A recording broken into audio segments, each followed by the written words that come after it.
al abogado Eduardo Carminiani Valencia, que de paso debo expresar, lo conozco desde la Universidad Católica Santiago de Guayaquil y él ha sido uno de los alumnos más brillantes que yo he tenido, y eso explica también mi presencia en esta sede. Ahora bien, cuando se lo convoca, y aquí surge la primera inquietud, ¿cuán cierto es lo que se ha venido sosteniendo, que la formulación de cargos, y a través de la formulación de cargos se hace una imputación, no deba estar sometida al control por parte de un juez de garantías penales?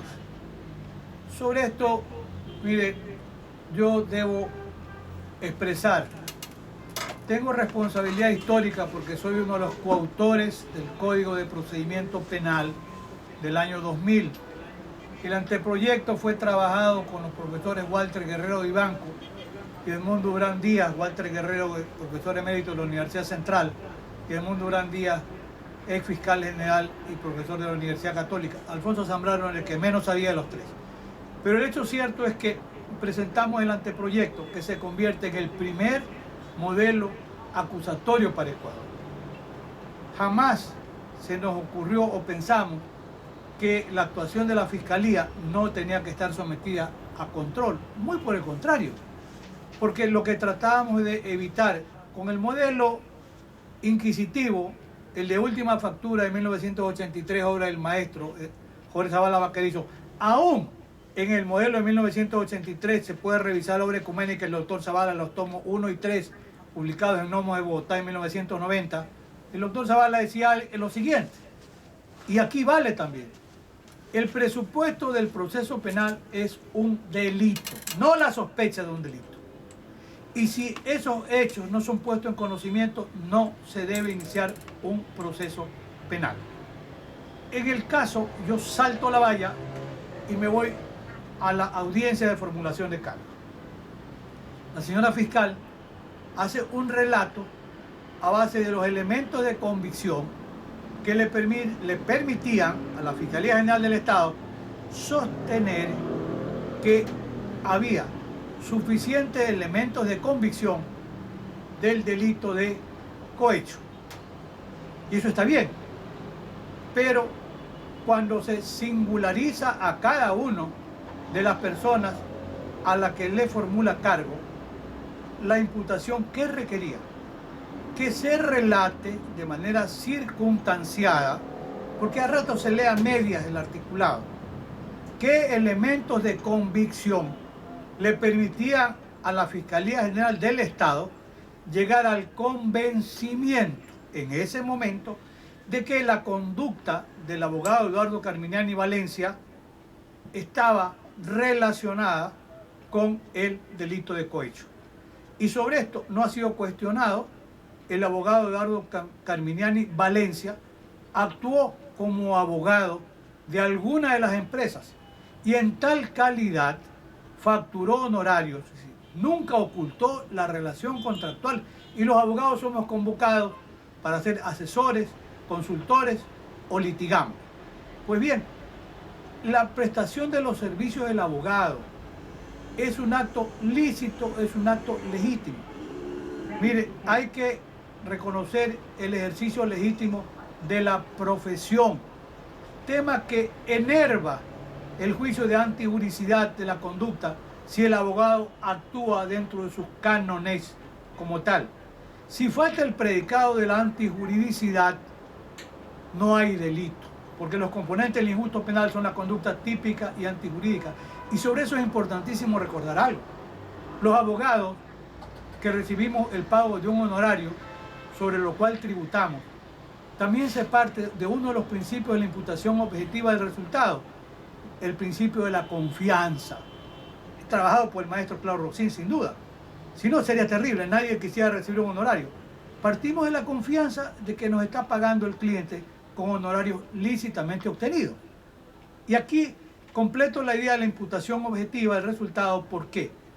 Porque si el abogado, como es el caso del abogado Eduardo Carminiani Valencia, no se apartó de su rol, de sus funciones propias como abogado, surge lo que dice el profesor Hunter Jacob, ese otro gigante, surge la prohibición de regreso.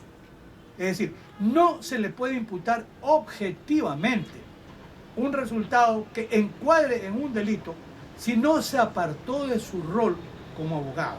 Entonces, si falta, ojo, si falta el predicado de la antijuridicidad, no hay delito. Me refiero a la conducta del abogado Eduardo Carminiani. No lo vengo a sostener hoy. Este es un tema, lo he publicado en 1984, en la primera edición de mi manual. Son 10 ediciones en Argentina, en Colombia, Perú y Ecuador, como Derecho Penal, Parte General, Fundamentos, Teoría del Delito, etc. Siempre yo pido, está en mi página web para la orden, revisen causas de justificación, el ejercicio legítimo de la profesión. Entonces, tenía que la Fiscalía haber dicho, a ver, usted, abogado Eduardo Carminiani, se apartó de su rol y usted es parte de la organización criminal. Eso no lo ha dicho la señora fiscal, con todo el respeto que por supuesto merece. Pienso que mucho hace un enorme trabajo, hay que admitirlo. Pero aquí tenía la obligación de decirle a usted, Eduardo Carminiani, por esta razón lo vinculo. Si no lo hizo, ¿cuál era la obligación del juez? El juez de garantías, como era, puede ser el magistrado de más alto nivel de la Corte Nacional de Justicia, pero es juez de garantías penales. El juez de garantías penales no es un convidado de piedra. No es que está allí simplemente para escuchar y decir está bien, porque es cierto lo que he escuchado, que una vez que se da paso al inicio del proceso penal, ¿por qué? Porque el juez no hizo el control que tenía que hacer. Si hace el control adecuado, le dice, ¿qué tenía que decirle? Por favor, sitúe usted, determine de manera exhaustiva con qué elementos usted está imputando una participación, cualquiera que sea el nivel de la participación del abogado Eduardo Carminiani. Pero eso no se dio. ¿Para qué sirve, verdad? Mire, hay que buscar, como dice Raúl Zaffaroni, mecanismos de contención, y lo digo sin ánimo de ser grosero. ¿Mecanismos de contención para qué? Para evitar un ejercicio abusivo del poder punitivo del Estado. Ese es el rol del juez de garantías penales. ¿Hay control? Hay control en México y no se cae en la casa. Los jueces no dan paso, los fiscales protestan, ha llegado hasta la Suprema Corte. Hay control de la imputación en el Perú, hay control en Colombia y no digamos en Argentina. Los jueces, y yo al colectivo siempre paso audiencias reales, donde actúan magistrados como un apreciado amigo, puede ser uno, Ricardo Basílico o Mario Maldonado, para que se aprecie cómo actúa un juez de garantía. Ahora, ¿el juez tiene el marco normativo para hacerlo? Sí, porque hay que recordar, la Constitución nuestra se proclama Estado Constitucional de Derecho y de Justicia. El artículo 11 dice que el más alto deber del Estado es respetar los derechos humanos, y sobre esto, alguna vez en un coloquio conversábamos con el profesor Luis Ferrayoli, y cuando alguien dijo, oiga maestro, una expresión gráfica de garantismo, dijo, hablar del garantismo penal es hablar de los derechos humanos que le asisten al justiciable. Y en la Constitución nuestra, el artículo 75 garantiza el derecho a la tutela judicial efectiva y dice que en ningún caso quedará en indefensión. Cuando se le formulan cargos y no se le dice qué es lo que ha hecho para que se lo impute en el delito de cohecho, se lo deja en indefensión porque no sabe de qué tiene que defenderse. Por otra parte, el artículo 76, que tiene el sumo de la garantía del derecho al debido proceso, dice el numeral tercero, que alguien tiene que ser llevado a un proceso, ¿por qué? Por un acto que se adecue en una hipótesis típica. Y reitero, el abogado que no se aparta de su rol no comete delito alguno. Entonces, se estaría vulnerando el contenido del artículo 3, una de las garantías del derecho al debido proceso. Y, bueno, está también el 76, la letra, el numeral 7, la letra A, B, C, etcétera, que tienen que ver con la inviolabilidad del derecho a la defensa. Y además, la letra L dice claramente, las resoluciones de los poderes públicos deberán ser motivadas. No habrá motivación si en la resolución no se enuncian las normas o principios jurídicos en que se funda y no se explica la pertinencia de su aplicación a los antecedentes de hecho. He escuchado que se ha dicho que el acto de la Fiscalía de formular cargos no entra en el concepto de resolución. Pero si no es una resolución, ¿qué es, por favor? Cuando la Fiscalía General del Estado le dice al juez, señor, le pido fecha y hora para formular cargo, ¿qué le está diciendo? Yo he resuelto, señor, formular cargo. ¿Quién resuelve formular cargo? La Fiscalía. ¿Es una resolución? Por supuesto que sí, pero es una resolución que tiene que ser sometida al control de la imputación. Si no se lo hizo, lamentablemente, actuó mal el juez. Frente a esto, ¿qué hacer? Para eso surge la acción de protección, para reparar un derecho humano vulnerado, el derecho que no se le reconoció al abogado Eduardo Carminiani Valencia. Y en consecuencia, si no fue fundamentado, con respecto a él me refiero, porque estoy refiriéndome solamente a Eduardo Carminiani, no me refiero a ninguno de los otros imputados, entonces hubo una falencia gravísima por parte de la Fiscalía y lamentablemente también por el control que no hizo el juez, que allí sí se convirtió en un convidado de piedra. Entonces, ¿cuál es la respuesta? ¿Cuál es la solución? La acción de protección fue planteada con la finalidad de que se repare el agravio inferido. ¿Y cómo se lo repara? Si no ha habido fundamentación suficiente, si se lo dejó en indefensión, si no se lo vinculó con el delito de cohecho porque él actuó en ejercicio de su profesión, ¿qué es lo que corresponde? Los actos que no están motivados carecen de valor alguno, porque así lo dice el 76, numeral 7, la letra L. Y si carecen de valor alguno, tienen que ser declarados nulos. Y consecuentemente, la formulación de cargos, en lo que respecta al abogado Eduardo Carminiani Valencia, tiene que ser declarada sin lugar. Y el proceso, eso no afecta a la validez del proceso, solamente pone en el lugar que corresponde el derecho de un justiciable. Y por eso, con toda razón, ha dicho Eduardo Carminiani, creo que lo dije hace un momento, lo recuerdo en la universidad, un estudiante brillante, fue mi alumno, y eso me motiva a estar aquí, porque mañana le puede pasar a cualquier otro abogado que cobre un honorario. Si no los declara, ese es otro tema. Puede cometer una evasión tributaria, puede ir a lavado activo, puede ser.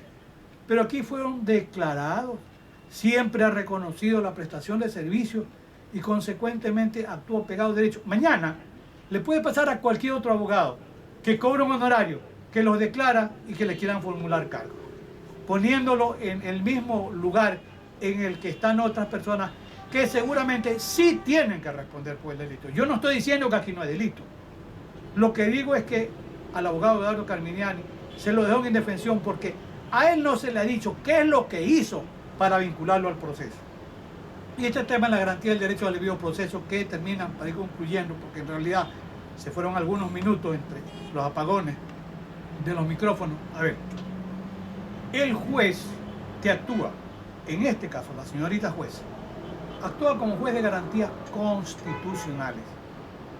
Tiene que ser un celoso guardián del respeto a la legalidad, a la normativa prevista en el Código Orgánico Integral Penal. El artículo 1 dice claramente que este código tiene como finalidad normar el poder punitivo, tipificar las infracciones y dice establecer el procedimiento para el juzgamiento respetando las garantías del debido proceso.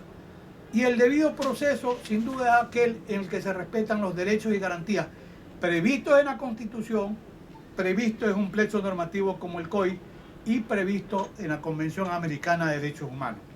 El artículo 5 también del COI dice, para efecto de respetar las garantías del derecho al debido proceso, que se haga conocer la existencia de un delito. Y yo ya he dicho por qué.